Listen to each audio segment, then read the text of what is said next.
할렐루야. 네, 은혜 받고 행복하세요. 어제 우리 아프가니스탄에서 우리 371명이 한국 땅을 밟았습니다. 그 모습을 보면서 모르겠어요. 저는 개인적으로 무슨 마음이 들었느냐면 저분들이 여기 와서 꼭 하나님 만나게 해주세요. 이제 이슬람권에서 그들이 눌려서 살았는데 한국에 와서 교회가 어떤 곳이고 예수 그리스도가 어떤 분이고 정말로 믿어야 할 신앙의 대상이 하나님이라고 하는 사실을 그분들이 꼭 만났으면 좋겠고, 이렇게 첫 모습 이렇게 나오는 모습이 전부 다 금방 태어난 아기가 또 3명이나 있고 5세 미만의 영유아가 100명이나 되고, 그러니까 굉장히 젊은 세대가 온 거예요. 그리고 이제 각자 손에다가 전부 다 인형을 들고 있었잖아요. 참 우리 한국 사람들 머리가 참 기가 막혀. 그래서 여기서 미리 준비해서 가지고 갔다고 그러잖아요. 그래서 그 아이들이 이렇게 좀 놀래고 저기 할까 봐서 세밀하게 거기까지 관심을 갖고, 또 분유도 준비하고 아이들 간식도 준비하고, 그렇게 해서 이제 군 수송기에 태우기 때문에 매트리스도 제대로 갈고 세밀하게 그렇게 해서 하는, 이번 작전 이름이 미러클이라고 그러잖아요. 기적의 작전인데 이름 그대로 기적이 그렇게 나타나서 귀한 생명들이 우리 대한민국에 오게 됐습니다. 그만큼 우리 한국이 남을 돌아볼 정도로 하나님 우리나라를 키워주신 거예요. 여러분, 부자는 누가 부자인가? 혼자 먹는 사람도 부자죠. 다른 사람 못 먹는 거, 나는 좋은 환경, 좋은 식당에서 최고급의 식탁 앞에서 혼자서 그것을 맛있게 먹는 사람, 부자인 건 틀림없습니다. 그런데 정말로 큰 부자는 남을 살려주고 남을 먹이는 사람이에요. 그 사람이 진짜 부자잖아요. 혼자 먹는 것은 혼자 만족으로 끝나지만 다른 사람과 함께 먹으면서 그 사람을 살려내는 사람은 함께 행복한 거예요. 그래서 대한민국이 앞으로도 전 세계를 향해서 멋진 모습을 하나님을 통해서 보여줄 수 있기를 바라고, 그분들이 우리 한국 땅에 와서 잘 정착을 해서 멋진 하나님의 사람들이 될 수 있도록 저도 여러분도 함께 도구해 주시기를 바라고, 모르겠어요. 좀 기회가 닿아서 그 아이들 가운데 한 아이라도 우리 교회가 좀 입양을 하면 어떨까 모르겠습니다. 이제 그런 기회가 주어질지는 모르겠지만 그런 생각을 가지게 됩니다. 여러분, 욥기라고 하는 이 성경은 두 가지의 질문에 대한 말씀입니다.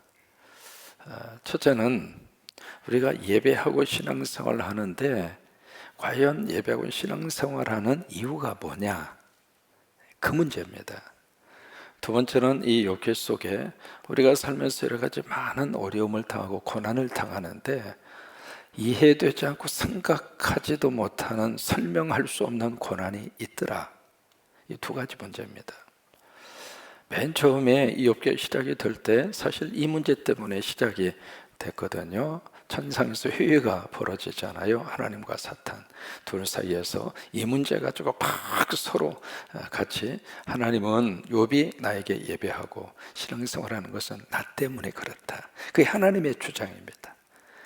그러니까 하나님이 하나님이시기 때문에 욥이 예배하고 신앙생활한다. 그게 하나님의 주장이에요. 그러니까 옆에 있던 사탄이, 하나님 착각하지 마세요. 욥이 지금 예배드리고 하나님 섬기는 것은 하나님이 주시는 복이 있으니까 그것 때문에 욥이 하나님 섬기고 하나님 예배하는 것이지, 만약에 하나님이 주시는 것들이 하나씩 둘씩 사라지고 그 울타리가 벗겨지고 나면 욥은 틀림없이 하나님 떠나고 예배하지 않을 겁니다. 그래? 그러면 한번 해보자. 그렇게 해서 시작이 된 게 욥기예요. 이 두 가지는 지금도 계속 싸우고 있는 겁니다. 우리는 과연 무엇 때문에, 뭐 땀시 예배드리고 하나님 믿는가, 그 말이에요. 하나님이 하나님이시기 때문에 내가 믿을 대상은 하나님밖에 없다. 나는 그 하나님이 나를 창조하신 줄로 나는 믿고 그 하나님이 지금도 나를 사랑하신다고 나는 믿는다. 나는 이 세상에서 내가 믿을 수 있는 유일한 대상이 하나님밖에 없다.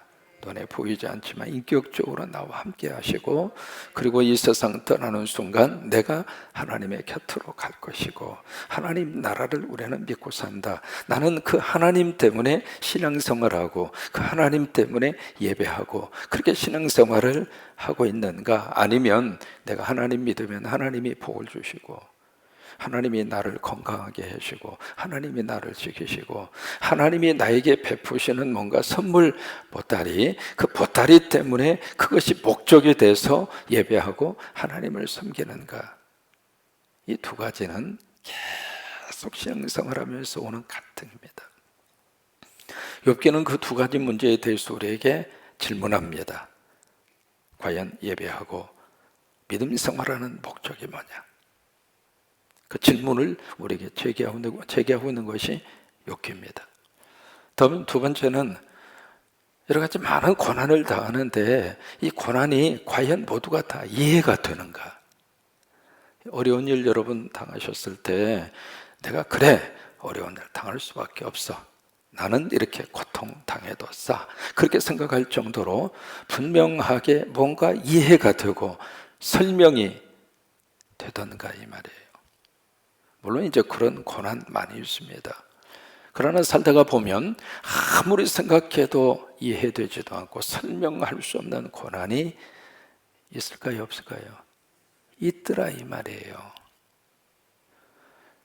근데 이제 그 고난을 욥의 세 친구들이 와서 어떤 프레임을 가지고 그것을 자꾸 지금 이야기를 하고 있느냐면 이 고난의 원인 문제를 딱 이것 하나에서 찾고 있는 거예요. 그러니 이것을 해결할 수 있는 방법은 빨리 이거 인정하고 잘못했다고 빌어라. 빌으면 이거 끝날 문제인데 그게 이제 욥의 세 친구들이 가지고 와서 위로한답시고 와서 지금 변론하는 것이거든요. 근데 그 말이 욥에게 있어서는 와닿지가 않는 거예요. 머리로는 이해가 되는데 왜?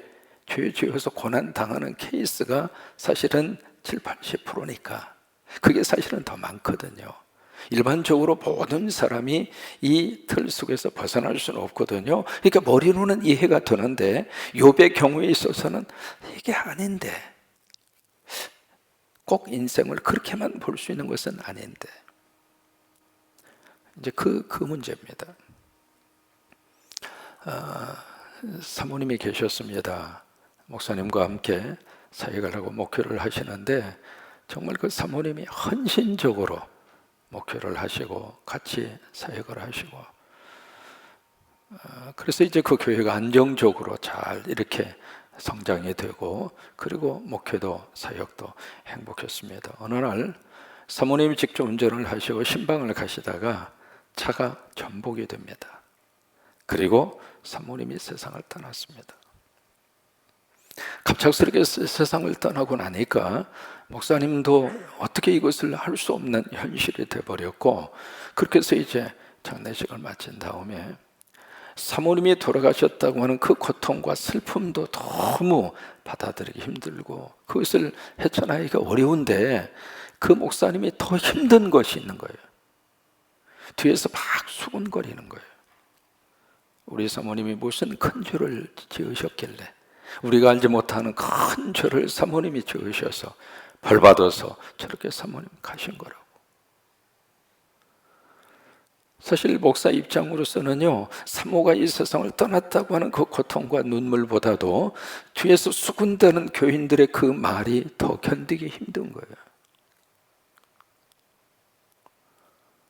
여러분 그렇습니까? 지금 여기 욥에서 친구들을 어떻게 친구들이라는 사람들이 이럴 수 있을까 싶을 정도로 우리가 해도 너무한다 그렇게 생각하는데 사실은 알게 모르게 우리들이 욥의 새 친구가 돼서 그냥 막 함부로 이야기하고 그리고 말하고 정죄하고 판단하고 있더라 이 말이에요. 하나님은 이 욥기를 통해서 그 세 친구들이 마지막에 욥기 41장, 42장에 가서 뭐라고 이야기하세요? 너희들이 다 틀렸다. 욥이 옳았다.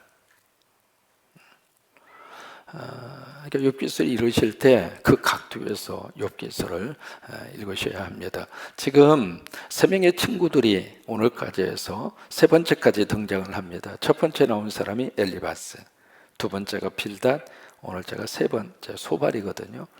근데 엘리바스는 굉장히 점잖은 사람이에요. 나이가 좀 드는 연장자입니다. 그래서 이야기를 하더라도 점잖게 이야기를 했어요. 욥의 마음을 조금 헤아리면서 그렇게 접근을 한 사람이 엘리바스예요. 그다음 빌닷 같은 경우에 있어서는 욥에게 심한 말을 막 쏟아붓습니다. 막말을 막 해요. 근데 그 막말이 이 욥에게 있어서는 더 감정적으로 욥을 더 화를 돋구는 것 같았잖아요. 근데 세 번째로 이 소발은 이 빌닷보다도 더 심하게 욥을 몰아세웁니다. 그 세 명의 친구들이 말을 이렇게 하고 저렇게 하고 그렇게 하고 있습니다만은 그 세 명의 친구들이 가지고 있는 생각의 패턴은 똑같아요. 욥, 너 지금 고통당하고 있지? 왜 그래? 원인 생각해봐. 이유 없이 원인 없잖아. 뭔가가 있으니까 당신이 이렇게 고통을 당하는 거지. 그거 빨리 생각하고 그거 빨리 정리하고 그리고 나서 이거 빨리 해결하자. 해결하고 나면 당신이 전에보다 더 큰 복을 받을 거야. 그게 이제 욥의 세 친구들의 접근의 방법입니다. 그러니까 여러분 그 생각은요, 여기 첫 부분에서 사탄이 하나님에게 내기를 건 것처럼 빨리 이 문제를 해결하고 하나님이 주시는 복을 받고 그리고 평강을 누리고 그렇게 살면 되잖아 라고 하는 그런 쪽으로 욥의 친구들이 계속 이야기를 하고 있는 거거든요. 근데 그 내용의 중심에는 뭐가 있는가? 사탄이 제기한 문제하고 똑같더라 이 말이에요. 여러분, 저나 여러분이나 어떤 경우가 있어도 신앙생활하는 목적은 하나님이어야 합니다. 예배드리고 하나님 앞에 나와서 이렇게 신앙생활하는 가장 중요한 이유와 목적은 예수님이 나의 구주가 되시니까 그거가 목적이어야 하지. 그 다음에 주님을 통해서 주시는 것들 우리는 믿어요. 우리의 영혼을 잘 되게 하시고 범사가 잘 되게 하시고 강건하게 하시고 필요한 것을 채워주시고 우리는 그것을 믿고 사합니다. 왜요? 우리를 사랑하시는 아버지가 우리를 내버려 두지는 않습니다. 그러나 그것은 신앙생활의 목적이 될 수는 없습니다. 그것은 하나의 수단일 뿐이죠. 이게 바꿔지지 말자 그 말이에요. 아멘. 우리가 욥기를 신중하게 읽으면서 신앙생활의 목적과 수단이 혼동하지 않았으면 좋겠다 이 말이에요. 그래서 오늘 소발 같은 경우에 있어서는 뭐라고 이야기하냐면 첫 마디부터 참 11장 보세요. 나아마 사람 소발이 대답하여 말하되 2절입니다. 말이 많으니 어찌 대답이 없으랴. 말이 많은 사람이 어찌 의롭다함을 얻겠느냐. 무슨 말이냐면 왜 이렇게 말도 안 되는 헛소리를 짓거리냐 이 말이에요. 상당히 이게 그 번역 자체를 일반적으로 쓰는 용어로 번역을 하면 훨씬 더 이렇게 가슴에 와닿잖아요. 말도 안 되는 소리 그만 짓거리라 그 말이에요. 헛소리 그만 해 그 말이에요. 그러면서 3절에 욥 네가 하고 있는 말은 딱 두 마디야. 너 지금 자랑하고 있지? 두 번째, 너 우리 지금 비웃고 있지? 그게 이제 2절에서 소발이 하고 있는 그런 말입니다. 그래, 내가 가만히 들어보니까 4절, 네 말의 결론이 나는 깨끗한데 하나님이 나를 벌 주었다? 그렇게 네가 지금 말을 하고 있구나. 4절에 소발의 말이 바로 그겁니다.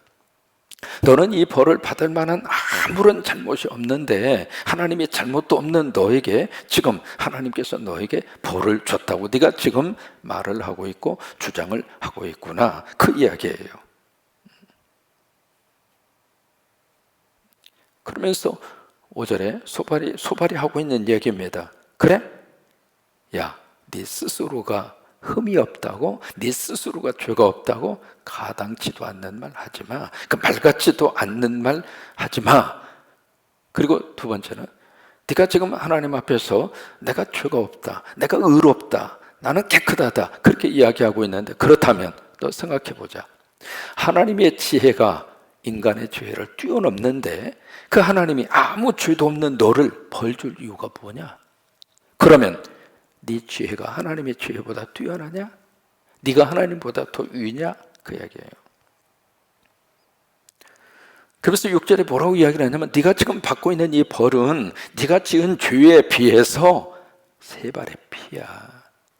네가 지은 죄를 생각하면 이거보다도 100배나 더 벌을 더 봐야 돼. 이게 지금 이 소발의 이 접근 방법이 욥에게 있어서 위로가 될까요? 이 고난 자체도 욥에게 있어서는 견딜 수 없는 고통인데 위로한답시고 와가지고 너 이거 지금 이건 가벼운 거예요. 네가 지은 한 짓을 생각하면 이거보다 더 100배, 1000배로 더 벌을 받아야 돼, 이 사람아. 그 이야기죠. 그래서 하나님이 어떤 분인가, 네가 지금 하나님 앞에서 똑똑한 척하면서 의롭다고 이야기하고 있는데 그 하나님이 어떤 분이냐. 8절에 높으신 분이고 깊으신 분이고 9절에 길고 넓으신 분이다. 이 하나님의 존재 자체가 어떤 존재인 줄 알고 네가 하나님께서 죄도 없는 나를 이렇게 고난을 줄 수 있다고 하나님을 향하여 항변할 수 있겠느냐, 그 이야기예요. 그러면서요, 지난번에 빌닷이 그 이야기 하잖아요. 시작은 미아가였으나 나중은 장달이라. 여러분 그 말을 하고 있는 빌닷이 좋은 뜻에서 한 말이 아니라고 하는 것을 들으셨잖아요. 지금은 네가 회개하지 않아서, 지금은 아직은 미약해. 회개하지 않는 한 너는 약할 수밖에 없어. 그런데 네가 내 말을 듣고 회개하면 나중은 잘 될 거야. 그게 빌닷이 하고 있는 말이거든요. 예? 그런 것처럼 여기 지금 소발도 똑같은 말을 여기서 하고 있습니다. 뭐냐면 11절에 보시면 허망한 사람, 악한 일, 이게 누구냐면 욥을 가리키는 겁니다. 근데 이 허망하다고 하는 것을 원래 원어상의 의미가 바로 뭐냐면 골이 비었다, 이 말이에요. 아니, 친구가 와서 친구가 지금 힘들어하는데 그 친구 보고 야, 이 골빈 녀석아, 그 말이에요. 그 말을 듣는 욥의 입장으로서는 무슨 생각이 들겠느냐고요. 이 골빈 친구야. 그리고 하는 말이 12절에 그의 출생함이 들나귀 새끼 같으니라. 이게 들나귀가 새끼를 낳는 것이 어려운 것처럼 네가 깨닫고 이 죄를 회개하고 하나님 앞에 돌아서는 것이 쉽지가 않다. 뭐 그런 이야기예요. 그러니까 네가 지금 내 말을 듣고 회개하고 하나님 앞에 돌아오는 것이 참 불가능하게 보이는구나, 그 말이에요. 그러면서 그 다음에 13절로 마지막 절까지 무슨 얘기냐면 두 가지를 이야기하는 겁니다. 회개할 거냐 아니면 고집을 계속 부릴 거냐, 그거예요. 둘 중 하나 선택해봐. 네 죄를 빨리 깨닫고 회개하고 하나님 앞에 돌아올 거냐, 아니면 계속 고집스럽게 네 주장을 가지고 계속해서 그 주장대로 네가 갈 것인가. 13절에서 20절이 바로 그 내용입니다. 그 내용인데 여기 이제 13절 이하에 보시면은 여기 이제 13절로 14절에 두 가지를 이야기합니다. 네가 마음을 고쳐먹고 하나님 앞에 회개의 기도를 하든지, 아니면 죄 때문에 잘못된 것을 빨리 청산을 하든지. 그게 13절, 14절입니다. 그것을 요약하면 회개하고 돌아설래? 아니면 끝까지 고집 피우고 계속 이 상태로 갈래? 그 말이에요. 그 다음에 15절 말씀까지는 만약에 네가 죄를 인정하고 회개하면 어떤 결과가 주어지게 될 줄 아느냐? 그러면서 네가 평안하게 될 것이고 두려움에서 벗어나게 될 것이고, 그게 이제 15절, 그 다음에 네 고통이 사라지게 될 것이고, 그게 16절. 그 다음에 너에게 희망이 보일 것이고, 18절. 그 다음에 네가 편안하게 잠을 잘 것이다. 그게 19절이에요.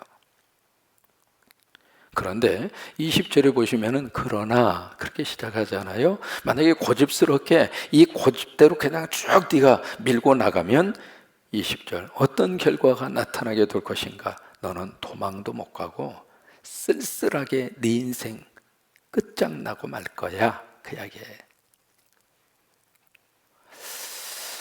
그러면 보세요. 좀 해석을 좀 해드렸습니다만은 이렇게 딱 생각하고 11장을 읽으면 소발이 와서 하고 있는 그 말이 욥에게 있어서는 얼마나 가슴을 콕콕 찌르는 날카로운 비수보다도 더 큰 비수로 욥을 찌르고 있는가. 여기 지금 하고 있는 소발의 말을 쭉 들을 때 그런 생각이 들 수밖에 없습니다. 소발이 틀린 말을 합니까? 맞는 말을 합니까? 구구절절 맞는 말을 하는 거예요. 틀린 말이 아닙니다. 가끔 이제 그런 이야기 하잖아요. 아이, 목사님, 나는 목에 칼이 들어와도 할 말은 합니다. 나는 어떤 일이 있어도 입이 비틀어져도 난 바른 말은 합니다. 자, 보실까요? 살면서 할 말을 다 하고 살 수 있나요? 여러분, 말이라고 해서 다 말이 아닌 거예요. 바른 말이라고 해서 그게 바른 말일까? 자기가 생각할 때는 그게 바른 말이죠. 그러나 그 바른 말이 모든 사람 앞에 똑같이 적용할 수 있는 바른 말이 세상에 얼마나 될까? 성경은 무슨 말씀을 주시느냐면 아무리 옳은 말을 하고 바른 말을 한다 할지라도 그 마음속에 그를 향한 사랑이 없다면 바른 말은 아무 의미가 없어요. 오히려 그 바른 말 때문에 그 사람을 힘들게 하고 바른 말 때문에 그를 오히려 더 아프게 하고. 상담학에서 기본적인 상담학의 기초가 있습니다. 왜냐하면 누군가가 와서 이렇게 이야기를 할 때 그 사람이 이야기하도록 내버려 두어라. 이야기를 그냥 들어주어라. 그게 상담학의 기본이라고 가르치거든요. 왜냐하면 본인이 말을 하다가 본인이 정리를 하거든요. 막 말을 하면서 뭐가 잘못되고 뭐가 수정을 해야 되고 그걸 본인 스스로가 안다고 하는 거예요. 근데 우리는 못 들어주는 거예요. 몇 마디 이렇게 하면 빨리 답을 주고 싶은 거예요. 빨리 정리를 하고 가닥을 잡아주고 싶은 거예요. 그러다 보니까 그 말을 들으면서 고개를 끄덕이면서 공감 능력이라고 그러잖아요. 이 공감만 해 주어도 그것을 아이들도 스스로의 고민을 스스로가 말을 하면서, 그러니까 중요한 건 입을 열게 하는 거죠. 입을 열게 하는.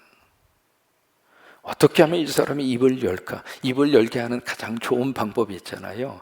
뭐냐면 밥 먹으면 입 열어요. 그죠? 밥을 먹을 때는 마스크 벗어야 되잖아요. 입을 열어야 되잖아요. 그래서 먹으면 열리는 거예요. 그렇게 해서 이제 그 사람이 자기 속에 있는 이야기를 쭉 이야기할 수 있도록 그렇게 해서 그 사람의 마음속에 있는 것을 본인 스스로가 이야기하면서, 욥은 사실 본인 스스로가 이렇게 말이 많은 것은 할 말도 많기도 하지만은 또 하나 그렇게 해서 치유받고 싶은 거예요. 그때 세 명의 친구들은 와서 자꾸 답을 주는 거예요. 답을 주어서 빨리 이 사건을 끝내고 싶은 거예요. 내가 정답을 알고 있는데 알려줄게.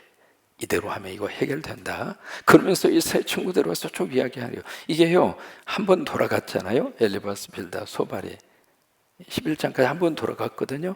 12장에 한 번 더 돌아갑니다. 엘리바스 빌다 소발 한 번 더 그 다음에 세 번까지 돌아갑니다. 세 번까지 돌아가서 엘리바스 빌다까지 나와요. 근데 세 번째에 가서는 소발은 안 나옵니다. 그래서 욥기가 길어진 거예요. 친구들 와서 막 이야기하고 욥이 대답하고 이야기하고 대답하고 이제 그러다 보니까 욥기가 42장까지 그렇게 길어진 거거든요. 아무튼 오늘 말씀을 정리를 합니다. 우리 믿음 생활하는 이유와 목적이 뭘까? 욥기는 우리에게 질문을 던집니다.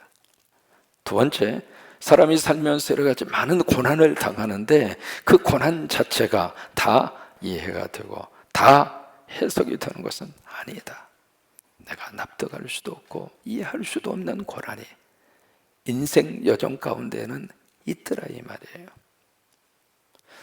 다만 이 욥에게 위로한답시고 왔던 이 세 명의 친구들의 접근 방법은 옳은 것이 아니다. 그것을 이제 욥기를 통해서 우리에게 계속 보여주고 있는 거예요. 오늘 소발 같은 경우에도 그렇죠. 아니 저기 힘들어 죽겠는데 와가지고 하는 말이 야, 네 죄 생각하면 이것도 가벼운 거야. 그게 무슨 위로가 됩니까? 어느 때는 말하지 않아야 오히려 위로가 되는 경우들이 참 많습니다. 근데 자꾸 말을 하고 싶어요. 목사인 저 같은 경우에 있어서는 의무적으로 꼭 말을 해야 된다라고 하는 강박관념에 사로잡히는 경우가 의외로 많아요. 왜 늘 설교를 하고 늘 성도들이 뭔가를 말하기를 기대하고 그렇게 살다가 보니까 뭐가 있으면 그냥 말부터 하고 싶은 거예요. 말부터 하고 싶어서 그냥 입이 간질간질하고 그러다 보니까 어느 때는 참 성도들에게 미안할 정도로 무슨 내가 뭐든 못해 답을 다 알고 있는 것처럼 거기에 적절한 성경 말씀 빨리 머릿속에 막 이렇게 해서 적절한 성경 말씀 끄집어내서 그 말씀으로 답이 되고 위로가 되기를 바라면서 그런 경우들이 많은데 사실은 그거보다는 그냥 같이 가서 손잡아주고 같이 아파해주고 그게 필요하더라 그 말이에요.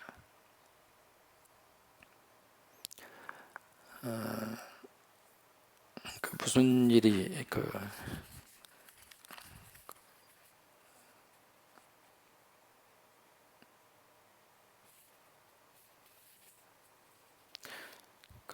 초등학교 때부터 이게 좋아가지고 서로 따라다닌 여자친구하고 행복하게 이렇게 결혼을 해서 살던 남자가 있었는데 어느 날 이 아내가 교통사고로 세상을 떠났어요. 그러다 보니까 이 남자, 이 친구가 정신을 못 차리는 거예요. 그래서 막 술만 먹고 막 인생을 비관하고 그래서는 나도 따라가겠다고 그래서 저녁 으슥한 그 즈음에 술에 잔뜩 취해가지고 동네 밖에 있는 다리에 올라가서 다리에서 투신해서 죽으려고. 그래서 이제 어숙한 밤길에 다리로 가서 다리 난간 위로 딱 올라서려고 하는 순간에 뭔가 인기척이 있는 거예요. 그래서 이 야밤에 이 어숙한 곳에 누가 있나 싶어서 이렇게 보니까 어떤 분이 다가오는 거예요. 누가 이 밤중에 이렇게 있나 싶어서 이렇게 가까이 가서 보니까 아버지예요, 아버지. 아버지 어떻게 이 시간에 여기 이렇게 계세요? 내가 네 뒤를 따라왔다. 그래서 아들을 꼭 껴안고 아들아 춥지? 아빠하고 가자. 그래서 아들이 아빠하고 집으로 와서 그 마음을 위로받고 그리고 다시 살았어요. 어떤 면에서 우리 하나님이 그러신 것 같아요. 우리 하나님이 내 곁을 쭉 이렇게 따라오시면서 막 속상해하고 힘들어하는 우리들에게 말없이 하나님이 곁에 계시면서 우리 손을 잡으면서 힘들지만 나하고 함께 살자. 나하고 같이 다시 일어나자. 여러분 진정한 우리 위로자는 여호와 하나님이십니다. 그 하나님이 여러분들을 다 위로해 주셔서 속상하고 힘들 때 울고 싶을 때 하나님 앞에서 우시고 하나님 앞에서 하나님 이 어려움의 고비를 어떻게 헤쳐나가야 되겠어요? 라고 사실은 욥은 그 질문을 던지고 있는 거거든요. 그래요. 그 일 앞에 하나님이 여러분들을 다 위로해 주시고 다시 붙잡아 주셔서 위로받고 다시 일어서시게 되기를 주의 이름으로 축복합니다.